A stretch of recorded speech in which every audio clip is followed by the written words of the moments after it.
How Japan built the world's longest bridge across one of Earth's roughest seas. What if I told you there is a bridge with a road 85 meters high above one of the roughest and busiest seas on Earth? Big freighters and tankers pass right under it while you drive across.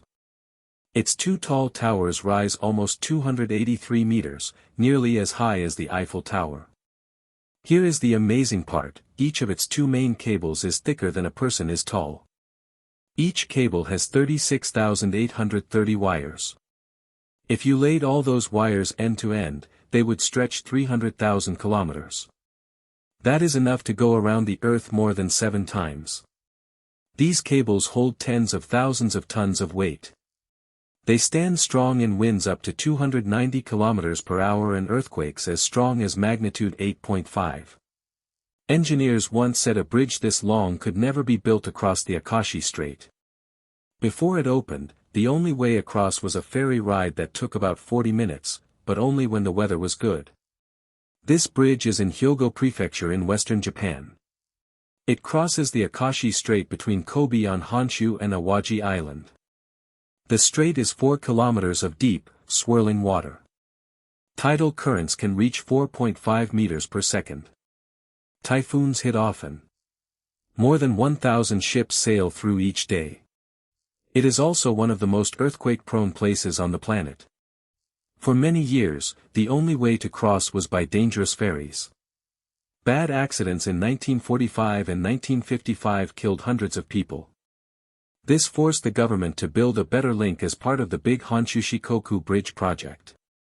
Old bridge designs did not work because of the tough conditions. Finally, they chose a 3-span suspension bridge. Construction started in May 1988 under the Honshu Shikoku Bridge Authority. The race against nature began. Building the foundations was no easy job. It was like trying to plant giant tree roots in a raging river that never stops. Workers floated out huge steel caissons. These were giant steel cylinders, some as wide as 80 meters and as tall as 85 meters. They carefully pushed them into the right spots and sank them onto the seabed 50 to 60 meters down. All the while, powerful tidal currents tried hard to push them away. Once the caissons sat firmly in place, the teams poured concrete underwater without a break. This created strong foundations that could send more than 180,000 tons of downward force straight into the hard bedrock. On each shore they also built massive concrete anchorages. Each one used about 350,000 tons of concrete. Workers dug deep holes and filled them solid. These anchors would later grip the huge pull from the main cables. 2 teams worked at the same time from both sides of the strait. They faced constant danger from stormy weather and the strong currents that never rested. Raising the twin towers was like carefully stacking giant steel building blocks higher than a skyscraper. One wrong move and the whole thing could lean. Workers used steel segments that were made ahead of time. Each tower needed about 30 layers. Every single piece was cut and shaped with great care so they fit perfectly. Climbing cranes lifted these heavy pieces and stacked them one by one. Slowly the towers rose until they stood 282.8 meters above the water. To keep the towers perfectly true, teams used vertical lasers and special measuring tools every step of the way. Even a tiny lean would have caused big trouble across nearly 2 kilometers of open water. The work kept going right through the cold winter months. Both towers were completed on time so the next phase could begin. Each tower was designed to carry the enormous forces from the main cables. At the same time they were built to sway safely when the strongest winds blew. The earthquake struck like a giant hand shoving the ground underneath the towers. On January 17, 1995, the Great Hanshin earthquake, also known as the Kobe earthquake, hit with a magnitude of 7.3. Its center was close to the Akashi Strait. The towers were already standing. The movement of the Earth's crust pushed them about 1 meter farther apart. Because of the careful design made for earthquakes, there was no major damage to the structure. Still, the middle span had to be made longer. The planned length of 1,990 meters became the final 1,991 meters. Construction paused only briefly for a full inspection. Then the teams resumed work with the adjusted plans.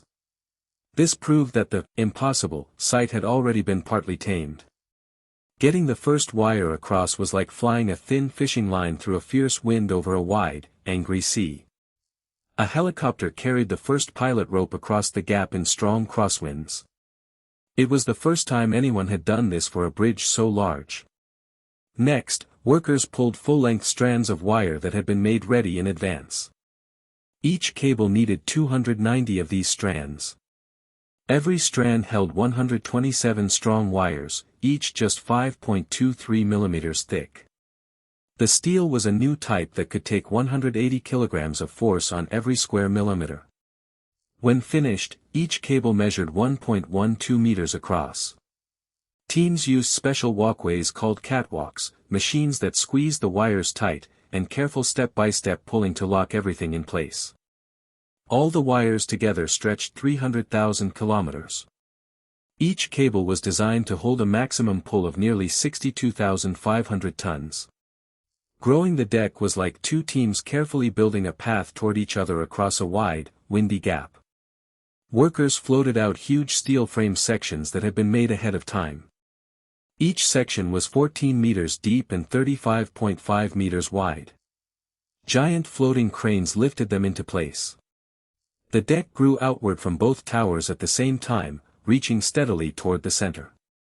Vibration and alignment problems appeared as the work went on. Teams fixed them right away so the pieces stayed true. After carefully adjusting the cables, they lowered the final closing piece into place with millimeter precision. The special hinged system gave the deck both the flexibility and the strength needed for such a long and difficult span. Taming the wind and the shaking was like teaching a giant tree how to bend and dance in the strongest storms without breaking. Engineers tested large models in wind tunnels and shaped the bridge carefully. The design could survive typhoons of 286 to 290 kilometers per hour. They put 20 special heavy weights inside each tower. These weights stopped the towers from shaking too much. The open steel frame deck let wind pass right through while still staying stiff and strong. Special joints and the whole system were built so the bridge could grow and shrink up to 2 meters in a single day when the temperature changed. Extra dampers and counterweights finished the set of tools that controlled all the vibrations. Finishing the bridge was like carefully preparing a giant for its first big day. Workers paved the roadway and installed expansion joints that could handle the bridge growing and shrinking with heat and cold. They put in 1,737 lights that could change into different color patterns. A dense network of sensors watched the bridge in real time. All of this work continued without stopping. Load tests used heavily loaded trucks to measure how much the deck bent and compared it to computer predictions. Tests that checked how the bridge moved and shook confirmed everything worked as planned. Final inspections filled thousands of pages and cleared the structure. On April 5, 1998, the official opening ceremony took place. The first official groups of vehicles crossed in roughly 5 minutes. That was a huge improvement over the old 40-minute ferry ride that often got cancelled by bad weather.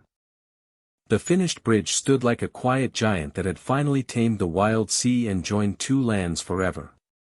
It instantly changed how people traveled in the region.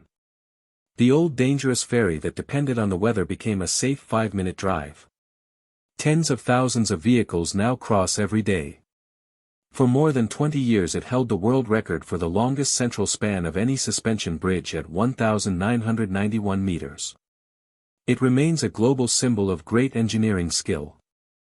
Local people who once lived with isolation and the pain of ferry disasters watched the impossible turn into everyday life.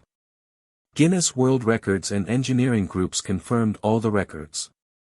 If you enjoyed learning about this amazing bridge, please subscribe to this channel and leave a comment below.